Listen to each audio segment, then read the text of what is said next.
Hey everyone, quick note before the video starts. I apologise for the sound on this one. I've ordered some new equipment. The sound should be better in the future. Until then, just bear with me. It will get better. Cheers. Hey everyone, Liam here. So today's video is going to be the start in a new series for my competition piece for whenever we get a competition again. This is going to be the start of the squad entry. The priority is going to be Golden Demon, but it will be going into other competitions. Now, I got a few requests on how I plan my light source, how I know what my light placement should be. So the first video is going to be the plan and sketch stage. I'm going to show you how I plan my light source, what I do to have a roadmap if I get lost at all. And I'm also going to show you that stage that you so rarely see where we sketch in really roughly how our light and color is going to come together on a miniature. And you're going to get to see how terrible it looks before we start refining it all. If you do like the video, if it is helpful, please hit that subscribe button. It is really important for me to grow the channel, especially as I want to keep the content free. If you want to support me, feel free to get in touch through my Patreon, Instagram or Facebook. My income comes from commissions and tuition, so get in touch if you're interested at all. Cheers. Hey everyone, so this is what we're going to be painting. This is the Shades by Nurgle do. This is going to be part of the squad entry, so the first thing that we need to do, as I said, this is a competition piece for me, but you're painting it for however you're going to display it. So with this case, we're looking for a really high quality paint job. I'm looking for lots of texture and I'm looking for consistency is a really important point. So what I'm going to do first of all is I'm going to show you how I plan my lighting. Now this picture here is basically my roadmap. The point of this picture is so I can go back to it. It gives me a good idea at any point if I get lost on where my light should be placed, the sort of shapes and how bright it is. Now, I don't use these as much, but especially when I was just getting into the higher quality painting, these sorts of things were really helpful. And especially at the beginning, I used this completely to plan my light and to plan my painting. But I use it a little bit less now. But there is always a point where you get so far through a miniature and then things start getting confusing. So it's good to have these just as a fallback. So this particular picture is a picture off of my phone. Normally I don't like phone pictures because they have all sorts of filters on them, but it doesn't really matter with this because it's just a guide. Now, all I've done is I've got one of my desk lamps for reading. So the actual picture is this one. This is under, so it's a yellow desk light. It's just a cheap desk light with my phone camera. Pick the angle that I want to put my light and then I take a photograph of it. I would recommend checking out lots of different angles on the model because there's always better angles than others. I mean, I really like this angle because it's coming from basically just a little bit from the front, but top right. And then the reason for that is because firstly, it separates the whole model. This whole section here is in light and this whole section here is in dark. So it automatically gives us some really interesting shapes to play with. We have this line of dark that goes through the middle. And again, we have a bit of a line of dark just along here. It gives some really nice symmetry. And also this shoulder pad just here, just under all here is some really nice dark section. So this particular light placement gives me some really cool shapes to play with. So it's really important for me. Now, it's also worth noting as well, the picture that I showed you at the beginning is different. That's because all I do is when this picture's on my phone, I switch it. I go into the effects and I switch it to grayscale just so it removes all of that color. And then this just gives me a really good example of where the brightest points are and where the darkest points are. And it makes it very extreme as well. Like you can clearly see all under here is just black. There's nothing overly, there's no detail in there at all. Now I'm not going to paint it that way. You can if you want, but I find when you only have one light source on a model and you just leave things black in shadow, it just looks unpainted. So I'm not really a fan of that. Now the other thing is as well, I'm going to do this on here, but you can do this on your phone as well if you go into edit pictures. But you should have something that looks like a dropper bottle, and then you can click on it, and just over here on the right, these three boxes is my case. It shows you what sort of value you have depending on where you are. So this sort of thing is really good to, if you're unsure at all how dark or light. So let's say for example you've already painted one section here and you want to paint the shoulder pad up here. You know that your highlight that you've painted here is going to be roughly the same color as you're going to paint up here. So it's just a helpful guide to how you're going to place your light, because remember, your light placement and the shape of your light placement is in my opinion, the most important factor, because it's these shapes that give you a believable result. And how good a painter is generally depends on how well they can interpret those. So that's the point of this, and that's how you do it. It's really nice and simple. Literally phone camera, desk lamp, pick some angles and take some pictures, and then you have a roadmap to come back to. So next up, what we have, I'm going to go through the pictures up top. So these are all going to be in the grayscale now, because I don't normally use the colored ones for any reason. I'll switch them to grayscale and then I'll delete them all. So these are the pictures that I'm going to be using as my reference. This is from the side on angle, and this is from the top left. This is the side that is actually all in shadow in that first picture over here. So that gives me my reference on how I put color into that shadow. Because the thing is, although this is really bright, I don't even need to paint it that bright. I can paint it really dark, and that's probably what I'm going to do, because I don't want to draw the eye to that. So, but this is the next one. This is the really important one for me. This is the back picture. And then this one here, this is actually coming from behind and top left. And the reason why I did that is because I wanted to play with a silhouette. I love the idea of when you paint miniatures and then you just paint a silhouette onto the shadow section. And I thought that might be an option on this because it gives a really strong result. So I have that as a reference. I'm not sure if I'm going to use it yet. That's going to come down to further down. That's going to be a decision further down the line. But so I'm talking about this from a competition standpoint. So that's the route I'm going down. I'm firstly choosing my golden angle. This picture here, this angle here, is the angle that I want everyone to look at this particular model at. This is the most important angle for me to make as perfect as possible. And the reason for that is because when I go to a competition, this is how everyone is going to see my miniature. It's going to be on a display plinth, and I'm going to force that viewpoint. And then the second angle for me, because we're choosing our angles, the second most important angle is actually, if I can find it, is my back angle. And the reason for that is because when, generally speaking, the judges are behind your miniatures. So a judge is going to look at the rear of the miniature before they look at the front of the miniature. So this whole rear section, from a competition point of view, is actually just as, if not more important than the front view, because normally with a competition, they don't pick up the models too much. They just look at it from the back and go, yeah, that's pretty cool. Give it a pin, and then if you get through to the final cut, they'll take the miniatures out and have a good look. So this just needs to be just as good. So what that means is I need to interpret the light on the back and the front just as well. And then these two pictures are the pictures that are going to give me my intermittent views. These are going to give me the views in between. So I need to make the light sources work as well as possible from these angles without sacrificing what these two angles look like. And that's the point here. And when you get, the problem is when you get to higher quality painting, what you're doing is it's more important to interpret light than to just paint everything so it's light at the top and dark at the bottom. So the issue with that is you're always, because you're interpreting a light source on a three-dimensional model, you're always going to have certain points that are not going to make sense. It's exactly the same as people talk about non-metal metallic, but you can mitigate it in a lot of ways, and a lot of time you'll never even notice it, but it's something to bear in mind if you're going to go to a high quality display painting. So yeah, so these are my roadmaps. The point is just to come back to them if we get lost and use them as a guide to help as you're painting, because it gives a good idea of what you can do and where you should put your light sources.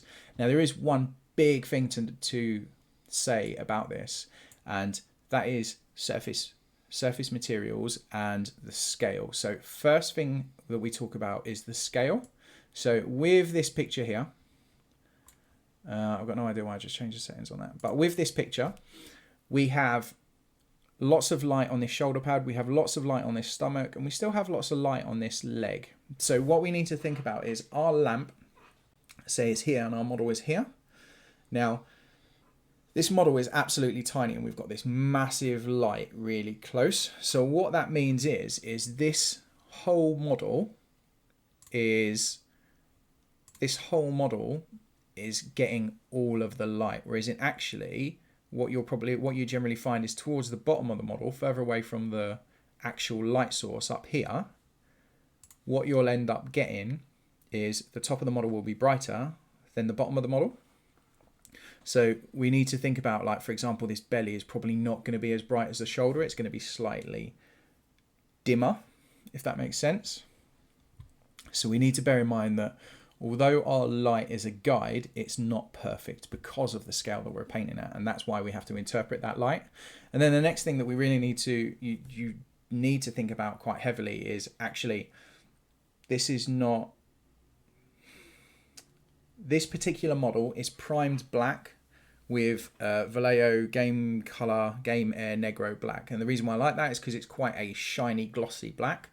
So what that means is this picture that I take over here, we get a nice shiny reflective surface, so it gives me those light placements quite good. But those light placements, the size and shapes of those light placements may not be correct if I want a different surface. So with this shoulder pad, I do actually want that armor quite shiny, so this is pretty perfect. With the trim, when I'm going to play around with the metallics, actually this isn't really a metallic surface. The reflection isn't giving me what a metallic surface would look like. So what that means is this guide really is a guide that I need to interpret in my own way to make it look metallic. Same as if I did this blade, that blade is potentially going to be a silver. So if it was a really shiny silver, that light is not going to work at all because silver metal, shiny metals completely behave differently to what that blade looks like right now. But I'm probably going to go really rusty. This whole model is going to be quite worn and battered.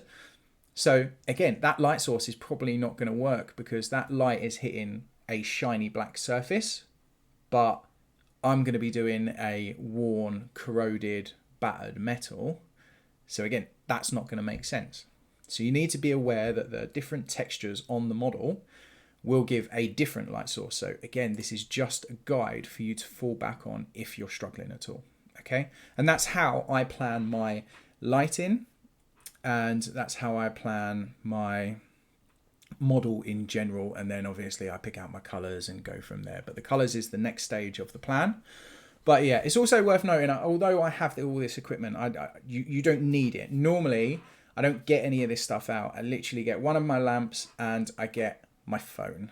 I take some pictures, I take loads of pictures just so I can refer back to them. That's it. You don't need anything special for this. So give it a go and see if it helps at all. It might do, fingers crossed. So straight away we have the model painted black on the wet palette. I've got scale 75 Black Forest on the left, scale 75 the fantasy range of Goblin Flesh in the middle, and then Vallejo Game Color Livery Green on the right. Now, straight away, I'm not being careful at all. All right, so first thing I need to do is I need to get a base color down onto this model. Now, the green. So the first important note is I want this armor textured. I'm not looking for a smooth result. I'm generally that sort of thing isn't for me. So I'm going to be building texture on this. I want a worn surface, and that's going to start at the very beginning, at the foundations of the paintwork. But the differences between this and previous videos is I'm going to refine it so much so it looks as good as it possibly can. Now, when we think about our roadmap that we talked about previously, the upper section of this model is going to have virtually no black, but the lower section of the model, I'm going to be leaving a lot of black in places. So the reason for that is the black will give us a much darker result when we go over it with another color. And I'm not afraid to leave black either. So the point of this is we are sketching. I don't want nice blended transitions. I want it really rough. And the reason for that is because there's just no point me wasting time at this point getting these beautiful smooth transitions if I get my light placement wrong or if things don't work interacting with each other.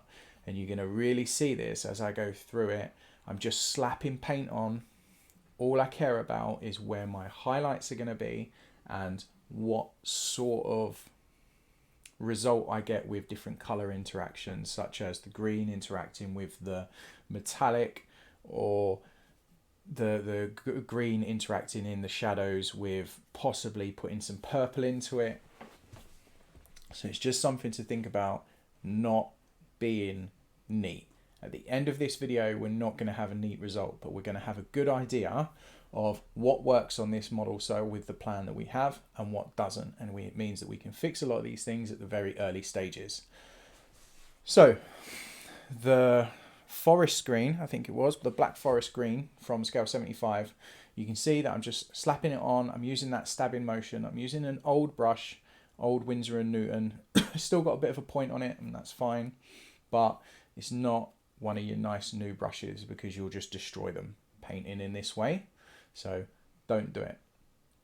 All I'm doing is anything that I don't want in extreme shadows, I'm going over. So I've got that nice green.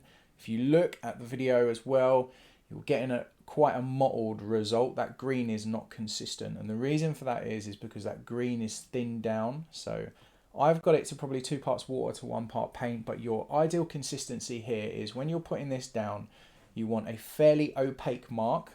So you're getting good coverage, but you're not obscuring any details. The way this is painting, we do not want to obscure details. So your paint just needs to be thin. Too thin is better than too thick, because if it's too thin, you just go over it again. It's not a big deal at all. And also bear in mind, if you go back and look at your roadmap, check out where the shadows are on the inside of those legs, for example. I'm not even touching.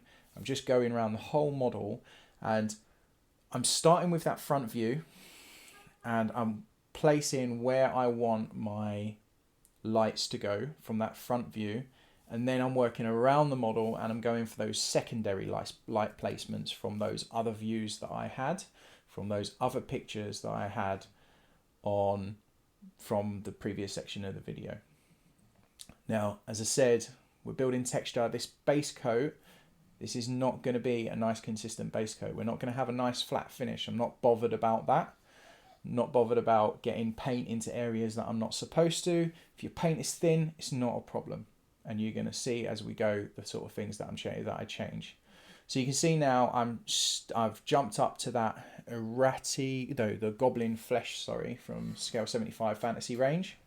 Now, again, the paint is thin to roughly the same amount, probably 2 parts water, but as long as you're not getting an opaque mark, that's all that matters. Now, you can see on screen already, I'm jumping straight to those brighter points. So remember that bright circular point that was on the belly? I'm just painting that circle on. It's not got to be perfect. I'm not worried about blends. I've said it before, and I've said it so many times. Especially if you're an inexperienced painter, and experience takes a long time to get, if you're an inexperienced painter, it's much better just to get light, highlights down, shadows down early on, and then refine it later.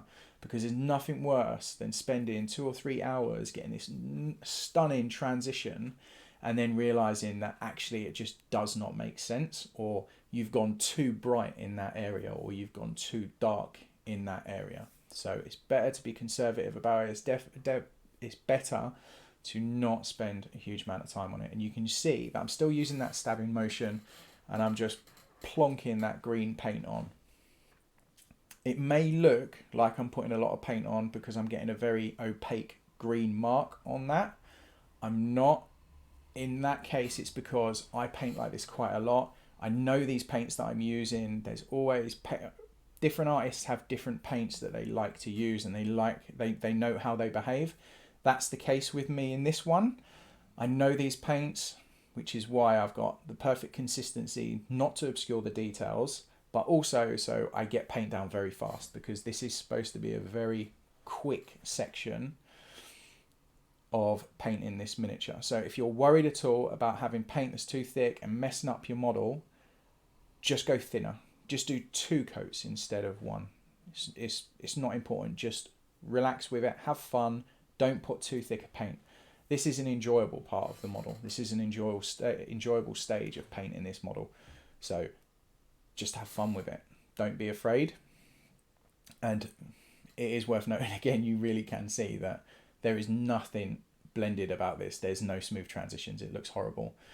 You're also going to see that certain parts that I'm going to repaint, and that really shows how thin this paint actually is. The helmet ends up being a different color because I don't like it green. I'm painting that shoulder pad on his left hand side, and actually that shoulder pad has a metal trim on it because I'm not paying attention to the details of the model, and I'm just focusing on the overall shapes that are on that model. I haven't actually realized that that shoulder pad has this giant metal trim that I'm going to end up painting an entirely different color. So this is where we're at with that green. So next up is I'm going to jump over to that Livery Green. It's important to note with the 3 greens, these are my main colors for this armor. So these 3 greens for me, I can use anywhere on this model. I can go up to the Livery Green anywhere, even in the shadows if I wanted to. I probably won't, but these are my core colors. And then what I'm going to jump to afterwards is I've got the Vallejo Model Color Japanese uniform, a Vallejo Model Color Ivory. These are more desaturated colors, and those are the colors that I'll use to push the really bright points, which I'll show you shortly. But you can see here, the Livery Green is really, really vibrant. I love this green. It's pretty much a yellow, to be honest with you, and it's really quite versatile. So you can see how much of a jump it is. It's massively brighter. This is where it really starts getting messy. Doesn't matter, don't worry. It's just paint. You can paint over it as long as you're not putting massive blobs of paint. As long as you're thinning your paint down, you'll be absolutely fine. Don't panic, but yeah. You can see we're pretty much painting a yellow one here. And the Livery Green, I think it's really important to note as well, all of these colours that you're seeing on my wet palette in the top left, actually those colours, as soon as they go on the model, look different. That is because every time you put a colour on a model with acrylic paints, which is what I paint with, those paints are semi-transparent. As soon as you thin them down, they become more transparent. That means the colour underneath is influencing the colour you put on top. So every single colour that you have has multiple shades. If I was to put that, forgot what it's called. If I was to put that goblin flesh green, the one in the middle, over a black, I would get a darker green. If I was to put that goblin flesh green over that Livery Green, which I'm going to later, I'm going to get a much brighter green. So just with those colours, it gives me more range in that one colour. But you can see on screen, there's my highlight placement for the Livery Green, and it looks horrible. So next up, we are going to play with the shadows and push the highlights a bit further. Now, I really wanted to play with purple in this. I wanted to introduce a different colour into the shadows without it looking at like without going to a really strong alternative light source. So in this case, I've got Scale 75 Sunset Purple, which is quite nice, but it's not really a purple in the sense it's more of a magenta. So I've also introduced Scale 75 Inktensity Purple ink. Generally, if I paint purple, there's purple ink in it. I prefer the old GW ink, but I don't normally use that unless it's something special. So Scale 75 Purple ink is the one that I'm using in this case. There's equal parts ink to equal parts Sunset Purple. And I'm just going to place it into any of the shadows that are going to be really dark. So any shadows that are sitting in black, I'm just going to slap it on there at the moment just to see how that colour interacts with the green colour. It's not got to be blended. It's not even important at this stage. It might not even stay. Just testing it. Remember, this is a sketch stage. We're testing to see how our colours interact with each other. So I'm slapping some purple down. It's also worth noting, don't be messy with your wet palette. You can see where my purples literally touch that Livery Green. That Livery Green is now going to change all of that purple and it's going to waste the paint. So don't be as messy as me. But yeah, so the reason why I have the same amount of ink as I do Sunset Purple, honestly, the Sunset Purple isn't even that important. The only reason the Sunset Purple is important is because it's kind of close to the ink. It's got some thickness to it. It's not very thin.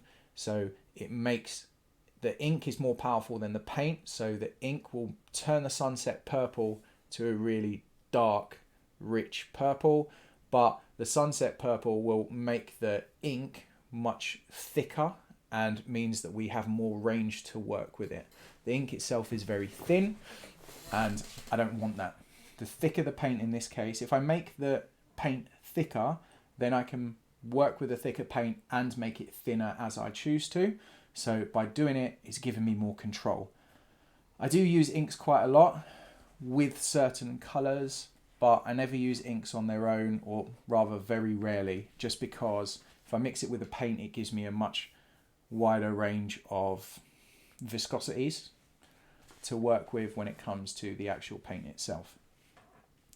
But yeah, so you can see I put the purple in the shadows. I actually quite like it. It's a bit too strong at the moment. It's going to have to be far more subtle when we refine this later on, but I'm definitely going to have some purple in this green somewhere. Not sure how I'm going to incorporate it yet, but it's happening without a doubt. So next up, I want to push the highlights on this green, and I also want to desaturate it a little bit.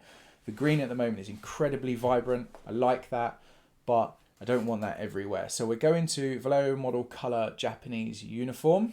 This is a really, really opaque paint. You need to thin it down a lot if you want to get a transparent mark. It's really opaque. It's got amazing coverage. I love these paints, but you need to know what to expect with them. So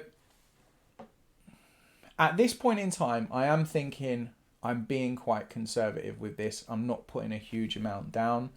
Actually, in hindsight, I still did put quite a lot down, and these highlights with this Japanese uniform are quite large. And the learning point for me here was when I come to refine this, they're going to be much, much smaller. There's going to be much less of this Japanese uniform, but that's good. That was the point of this sketch stage. This is something that I don't like, that I know when I refine it, easy to fix. I'm not going to have to fix something that's just taken me 3 hours to get a perfect transition. I know now when I go to do it, I just need to be much more sparing with it. I need to make sure that I don't put as much of the Japanese uniform into this. So just something to think about. This is the point of the sketch stage. Don't be precious about it. You need to paint fast. You need to experiment. This is when you try stuff. You can still try stuff later on, obviously, but it's just much more work to fix. So you can see also, I haven't touched any of the legs with that Japanese uniform. It's just on those brightest points. I've done the top of the head where I want that bright. I've also done the shoulder pad where I want that shoulder pad to be really, really strong. And I've also done it on the belly. I'm not sure whether I'm going to keep the belly that bright, but it's quite a big focal point. So I might do the what is popping into my head right now, as soon as I'm seeing these highlight placements, especially on the front, is the head is not really much of a focal point. It's just more green in a sea of green. And that's what makes me decide to change that head color further down the line as well, which I'll show you at the end. But with the rest of the colors on this model, I'm going to show you the sketch at the end with all the colors down. I'm not going to go over each color because you only need to see the process. But when we come to do the video section on that color, I'll show you how I've made those color choices and how I do that transition again. So with the head, it ends up being like a greeny white. The armor at the moment is going to be a battered copper. So, but we'll go over those in later videos. But you can clearly see the process here and how rough this sketch is and the point of it. So I apologise, I forgot to take a picture of the end of the sketch stage after I recorded the footage because I was quite excited to carry on painting. But you're going to have to make do with a screenshot from some of the video footage that I recorded. But you can clearly see anyway that this is what it looks like at the end of the sketch stage. It looks rough, it doesn't look refined, the shapes are all kind of mushed together because we haven't defined any of the shapes. But we get a clear idea of how our color choices are interacting with each other, and we also get an idea of how our light placement looks across the model. Now, this is how far I go with a sketch. You can do it in a more detailed fashion. You can get your blends better. You could do it worse. Doesn't matter. All that matters is that you're getting the information required at this stage. You're getting the information that's needed for you to plan your miniature without wasting a huge amounts of time. If you need to blend those transitions a little bit more when you're sketching, then do it. Remember, these things that I'm showing you are what works for me. You need to be doing what works for you. You need to be taking away the information that I give you and saying this doesn't work for me, it's rubbish, or I don't agree with this, it's rubbish, or this particular piece of information I like, this is what I'm going to use. Everyone's painting is different, and there are many different ways of doing it. I don't even always do this sketch stage. Whether I do this stage or not is entirely dependent on how confident I am with the miniature that I'm actually painting. But I really wanted to show it on this one. If this is something that's helpful, I can show this sort of stuff more in the future. Let me know what you think. But I've also put on screen above, you can see this is the miniature as it stands now since I've started refining that green. You can see that the transitions are much better. I still have that nice texture that I'm aiming for, but there's still a lot of work to do on it. But the next video, Monday's video, is going to be how to fix the mess that we've created, how to get a nice blend on the green armor. Specifically, I'm going to show you on the big shoulder pad because that's a nice large area that we can work with. But it's also worth noting as well, this is just the first part of the armor because we are going to be going for a really worn look. We're going to have probably some streaks going down it. We're going to have some rust in his armor holes maybe. There's going to be quite a few layers to this, but the next one that we're going to be doing is I'm going to show you how to get a nice blended transition with texture, or this specific texture on that armor, and you can see the result on screen of what I've done so far. So that what's on screen at the moment isn't finished. I've still got a lot of the other armor panels to do. I've got a lot of adjustments to do, but you get an idea of the next step from where we are. But yeah, so I hope the video was helpful. Let me know what you think. Do you want to see more of this sort of stuff, or would you just prefer to see me painting and explaining the process? Let me know as always, and I'll take it on board and plan accordingly. Cheers.